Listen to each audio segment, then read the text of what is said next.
years ago, a remarkable suite of instruments took to the skies, aboard the first of a series of polar orbiting weather satellites known as the Joint Polar Satellite System. This is the story of the satellite that led the way. It has measured storms, fires, volcanoes, and oceans, changing the way we view the Earth, improving our weather forecasts, and carrying on critical long-term measurements of our planet. 4, 3, 2, main engine start, 1, 0, and liftoff. On October 28, 2011, the Suomi NPP satellite lifted off on a Delta II rocket from Vandenberg, California. Named after Werner Suomi, who invented the first spin-scan camera to observe weather from space. The satellite marked the beginning of another new era, the Joint Polar Satellite System, a mission to provide valuable weather and environmental data into the 2030s.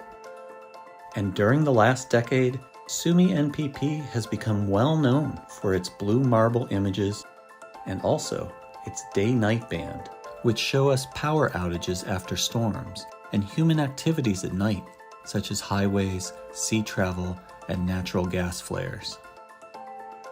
Continuing observations begun by satellites like NASA's Terra, Aqua, and Aura, it allows for a number of products that help people on the ground. Its data allows us to map wildfires, track the movement of wildfire smoke, and then measure the air quality as that smoke moves through an area. Measure the insides of hurricanes and reveal the structure and intensity of a storm and the ocean's surface temperature that fuels it. Track the health of major crops worldwide by showing how they're impacted by weather and temperature. And measure emissions from volcanoes that help determine air quality and visibility for pilots.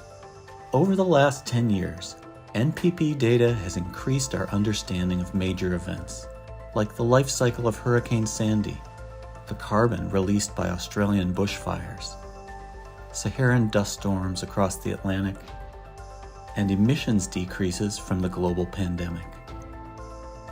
The Joint Polar Satellite System's next satellite launched 6 years later in 2017, and its sister satellites will launch over the next decade, continuing these kinds of vital measurements in the years to come.